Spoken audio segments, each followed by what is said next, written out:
सूर्यवंशी कुटुंबियांच्या सर्व मागण्या मुख्यमंत्र्यांनी मान्य कराव्यात. मनोज जरांगे पाटील. परभणी प्रतिनिधी. सोमनाथला पोलिसांनी अमानुषपणे मारहाण केली असून मुख्यमंत्री व गृहमंत्र्यांनी त्यांना पाठीशी घालू नये आणि सूर्यवंशी कुटुंबाला न्याय मिळाला पाहिजे. कुटुंबियांनी केलेल्या सर्व मागण्या मुख्यमंत्र्यांनी मान्य कराव्यात. त्या पूर्ण होईपर्यंत मी त्यांच्या सोबतच राहणार आहे, असे मराठा आरक्षण चळवळीतील नेते मनोज जरांगे पाटील यांनी परभणीत बोलताना सांगितले आहे. जरांगे हे जिल्ह्याच्या दौऱ्यावर आले असून आज बुधवारी 25 डिसेंबर रोजी दुपारी त्यांनी परभणीतील छत्रपती शिवाजी महाराजांच्या पुतळ्याजवळील मैदानावर सुरू असलेल्या धरणे आंदोलनस्थळी भेट दिली. न्यायालयीन कोठडीत मरण पावलेल्या सोमनाथ सूर्यवंशी यांच्या कुटुंबियांची तेथे भेट घेतली. न्याय मिळेपर्यंत त्यांच्या पाठीशी राहणार असल्याचं त्यांनी यावेळी सांगितले आहे. यावेळी जरांगे यांना परभणीत झालेल्या संपूर्ण घटनाक्रमाची माहिती देण्यात आली. त्यानंतर जरांगे म्हणाले, सोमनाथला अमानुषपणे मारहाण करणाऱ्या पोलीस अधिकाऱ्यांवर सुद्धा कठोर कारवाई झाली पाहिजे.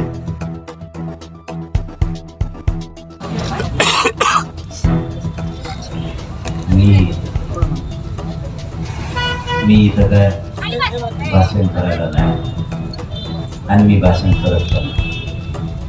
मला गरिबाची जाण, मी गरिबीतून आलो आणि गरिबाचा लढा लढतोय.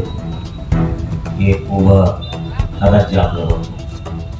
मी जे आत्ता भायांकडून ऐकलं, सोमनाथ भायाच्या बद्दलचे झालेले त्यांच्याबद्दल त्यांच्यावर झालेले पोलिसांकडून वाद, पोलिसांनी त्यांच्यावरती जाणून बुजून केलेली मारहाण, एक आकसापोटी केल्यासाठी ती मारहाण. कारण कुठल्याही आत्तापर्यंत आईने सांगितलं तसं की महाराष्ट्रात आणखीन अशी गोष्ट घडलीच नाही की कस्टडीमध्ये माणूस त्याला मृत्यू पावला आहे. जर पोलीस इतका अमानुषपणे मारहाण करत असली तर मुख्यमंत्र्यांनी आणि गृहमंत्र्यांनी त्यांना अजिबात पाठीशी घातलं नाही पाहिजे. त्या लेकराला न्याय मिळाला पाहिजे. नसता मराठी सुद्धा रस्त्यावर तुमच्या न्यायाचा. शेवटी जातीच्या पलीकडचा हा विषय. कोणाचं तरी लेकरू गेलंय, कोणाच्या तरी आईला प्रचंड दुःख आहे. या राज्यातल्या सत्ताधाऱ्यांनी अशा घटनेकडे जातीतून न बघता, जसे तुम्ही स्वतःच्या लेकराकडे बघता तसे दुसऱ्याच्याही लेकराकडे बघण्याचं काम केलं पाहिजे. मी या ठिकाणी जाहीरपणानं गृहमंत्री आणि मुख्यमंत्र्यांना सांगतो की ज्या कुटुंबाच्या सगळ्या मागण्या आहेत, या मागण्या तुम्ही तातडीनं मार्गी काढा. आणि जर यांनी कमी जास्त केलं तर मी तुमच्या सोबत तुम्हाला जाहीरपणानं सांगतो. सगळ्या मागण्या या कुटुंबाचं जाहीरपणानं म्हणून नाही, तसे रिपोर्टमध्ये की मारहाणीच मृत्यू झाला.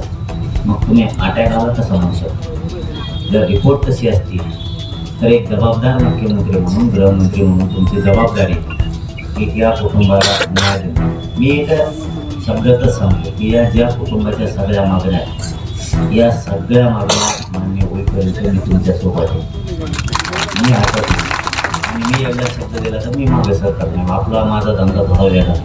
मी भाषणं करायला, कसले धंदे करायला कुठं जात नाही. कारण मी गरिबाची जाण बघितलेली, अडचणी बघितलेल्या. मुख्यमंत्र्यांना या परभणीच्या नगरीतून जाहीरपणानं सांगतो की सूर्यवंशी भैयाला न्याय मिळाला पाहिजे. सगळेचे सगळे आरोपी कोणी त्यांना जेलमध्ये टाका. यांना कठोर शिक्षा सगळ्यांना झाली पाहिजे. ज्या काय पूर्ण मागण्या, या मागण्या तातडीनं मार्गी काढा आणि मी या मागण्यासोबत तुमच्यासोबत. तुम्ही कधी पण सांगा, आम्ही तुमच्यासोबत. कधी एकटं स्वतःला समजू नका, कधी एकटं समजू नका. तुमचं एक ग्रोथ आहे, आमचं पण आहे. आणि मुख्यमंत्र्यांना, सरकारला सुद्धा या विषयावरती आता आज किंवा उद्या किंवा आजच गाडीत बसलो तर मी सगळा विषय त्यांना सांगतो. कारण हे गरजेचं आहे, न्याय घेणं गरजेचं आहे. नाही दिला मग याला रस्त्यावरची लढाई काय असते हे आपण शिकू. आणि आपण एकदा दोनदा याला शिकेल आहे. त्यामुळे मी जास्त भाषण काय ठोकत नाही. भाषण मला येत नाही, पण दुःखाची जाण मात्र मला आहे. आम्ही सुद्धा तुमचेच मित्र आहेत, तुमचेच लेकर आहेत. आपण सगळे एक आहेत. या राज्यातली जनता आणि मुख्यमंत्रीच सांगतील, मुख्यमंत्रीच हमेशा भाषणात सांगतील की हे राज्य सगळं मोठलं आहे, मी सगळ्याचा आहे. तू सगळ्याचा. आता बघू कसे प्रश्न सोडवत नाही. आपण सगळेजण एक जीवाने या लेकरांच्या पाठीशी, कुटुंबाच्या पाठीशी उभा राहू. आपण नक्की न्याय घेऊ. आणि मुख्यमंत्र्यांना पुन्हा सांगतो, तुम्हाला डबल तपास करायचा असला तरी करा, पण या कुटुंबाला न्याय द्या. त्या पोलिसांवरती सगळ्या कारवाई करा, त्यातला एकही सुट्टा कामा. धन्यवाद.